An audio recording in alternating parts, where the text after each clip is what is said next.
Bienvenidos a Pensar Economía, aquí estamos con Ricardo para hablar de las inversiones y las políticas que hacen justamente que un inversor decida o no instalarse en un país. En Uruguay se ha abierto esa discusión a raíz de un megaproyecto de minería a cielo abierto, que es el de Aratirí, pero ha pasado también con otros sectores donde las inversiones a veces generan esos roces y generan esas polémicas. En este caso ha llegado, bueno, desde algunos productores de la zona donde Aratirí proyectaba o proyecta instalarse a el propio sistema político o referentes del sistema político que también se han parado en contra de esa mega inversión, por lo menos de este proyecto como está presentado. Sí, hoy vamos a hablar mucho tanto del fondo de estos asuntos, de las inversiones, como la forma, que a veces la forma es casi tan importante como el fondo de los asuntos, y más en países tan chicos como Uruguay que tienen reputación, pero países que en definitiva no son Argentina, no son Brasil, con mercados internos gigantes. En el caso de Aratirí, yo lo que he hablado, ha habido una... por parte de algunos inversores, por parte de algunos operadores vinculados a la inversión, asesores vinculados a la inversión, pudo haber habido algún error por parte del gobierno, pero también algún error nos han señalado por parte de la empresa en cuanto al manejo con los productores de la zona, al manejo mediático.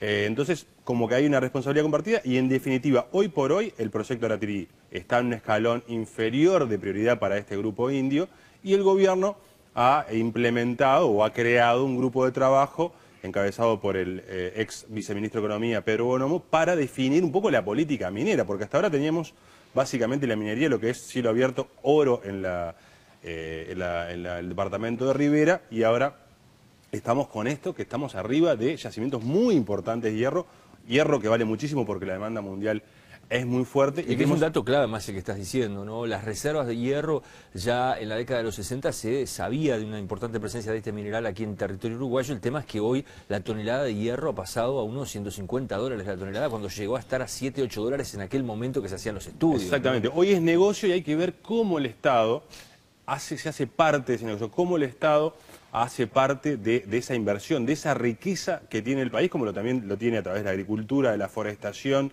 donde hay también proyectos de inversión. Pero viendo este tema de Aratirí, vamos ahora a la presentación y vamos a ver, como siempre, los números de la inversión extranjera directa, como vemos aquí en la gráfica, donde vemos desde el año 2001 al año 2010, la inversión extranjera directa ha tenido un crecimiento muy importante. Vemos un pequeño declive en el año 2009, recordemos, año 2009 asignado por la crisis internacional del 2008. Claro, donde ahí había mucho ruido, los inversores estaban muy... con mucha incertidumbre. Hay una leve baja, en el año 2010 supera, se acerca a los 2.500 millones de dólares y en el primer trimestre del año 2011 ya iba a 560 millones de dólares. O sea que tenemos una inversión extranjera directa que se ha fomentado en el país, que se ha estimulado en el país y que ha venido. Las inversiones siguen viniendo.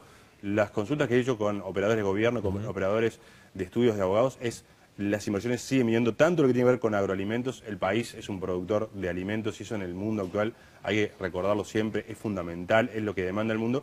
Y obviamente ahora tenemos la minería, agricultura, forestación y ahora se acerca la minería. ¿Qué significa realmente? Porque a mí esta foto, este es el segundo evento que hizo el presidente Mujica con los empresarios, ahí está López Mena, en representación Encuentro con empresarios que se hizo en Punta del Este. Sí, que hubo este es el replay, porque te acordás que el primero fue cuando luego que asume Mujica, o no, creo que fue antes que asume Mujica, hace una presentación ante empresarios que cautiva a los empresarios argentinos y de otras partes del mundo, pero fundamentalmente argentinos, y luego este año hace una segunda presentación porque había habido algunos ruidos a nivel de reglas de juego. ¿Pero qué significa no cambiar las reglas de juego? Creo que hay, por parte de algunos actores, una interpretación equivocada. No alterar las reglas de juego no implica que no haya cambios, porque si no estaríamos en el mismo sistema hace décadas.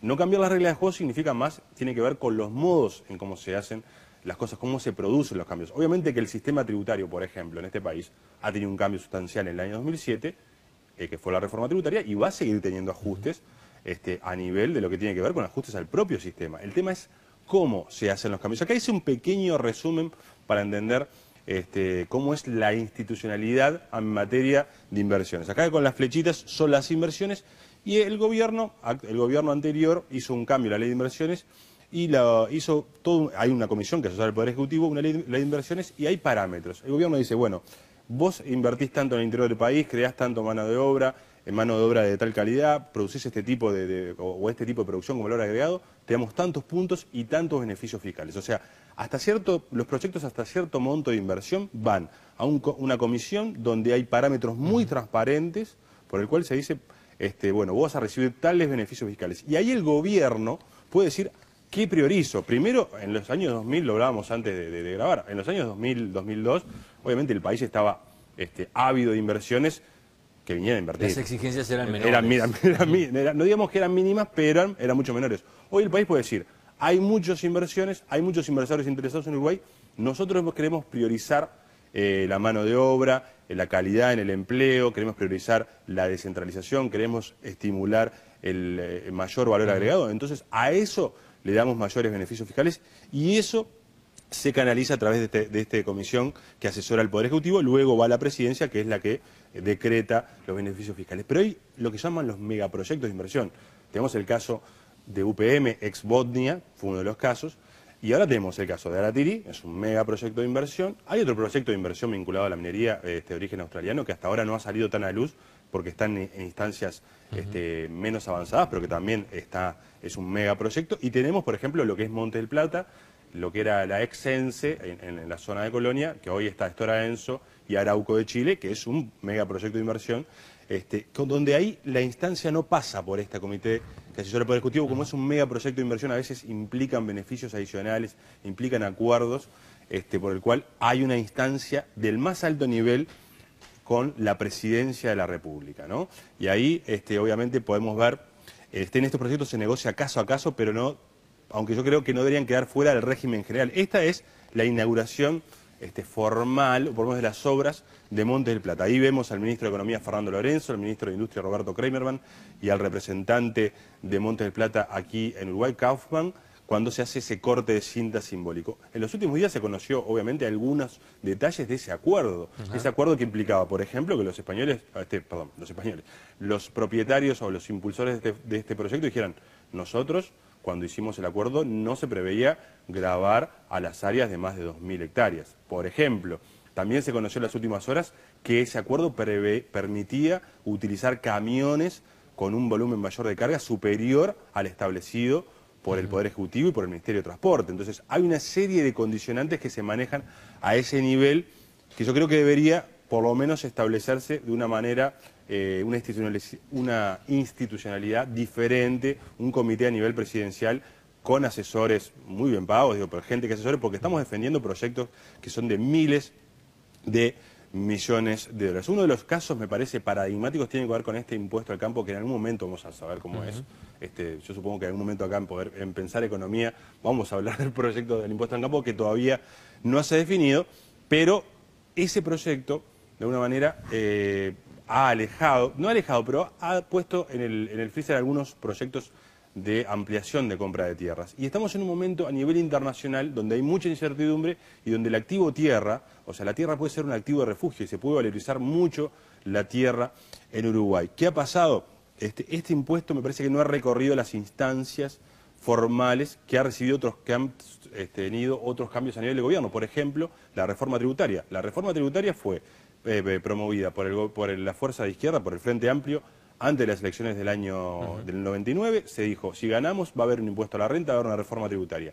Se ganó la izquierda, se creó la reforma tributaria, se creó un proyecto de ley, se puso a consulta pública, fue al Parlamento, hubo mayoría parlamentaria del Frente Amplio y se aprobó. Hubo toda una instancia previa y un anuncio por parte de los cambios. Ahora lo que pasa con este impuesto es que parece un poco salido de la realidad. No estoy hablando del concepto, del fondo, estoy hablando de la forma, que muchas veces tiene que ver, como te decía al principio, con cómo afecta a las decisiones de inversión.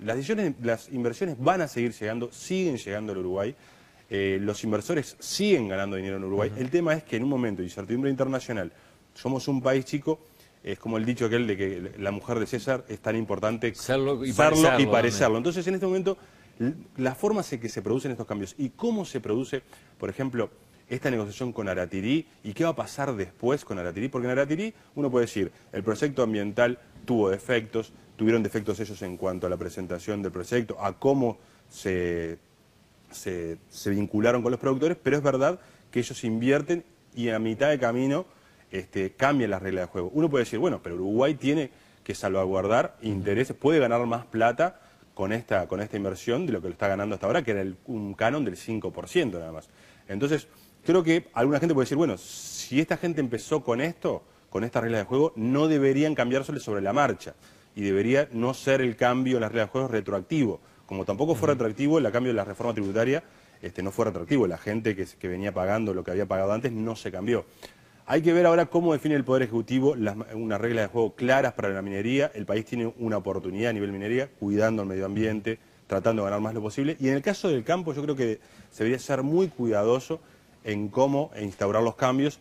Yo creo que en algún caso ir más por la rentabilidad, que cuando el empresario gane más, pague más. Incluso lo que han manejado algunos operadores agrícolas, decir, bueno, que se aumente nuevamente la tasa del impuesto a la renta de las empresas. Cuando el productor gane más, que pague más. O sea que en definitiva hay que cuidar las formas, hay que tener una institucionalidad mucho más profesional, más gente estudiando estos megaproyectos, adelantándose a los hechos. Me parece que el gobierno vio que tenía el tema de la minería y que todo explotó a través de los reclamos de la oposición y de los productores. Creo que se podía haber adelantado. Lo bueno ahora es que el tema está sobre la mesa, no alejar a los inversores van a seguir ganando plata en Uruguay, el tema que el país gane también. Ricardo, gracias y nos reencontramos la semana que viene con más temas de actualidad aquí en Pensar Economía.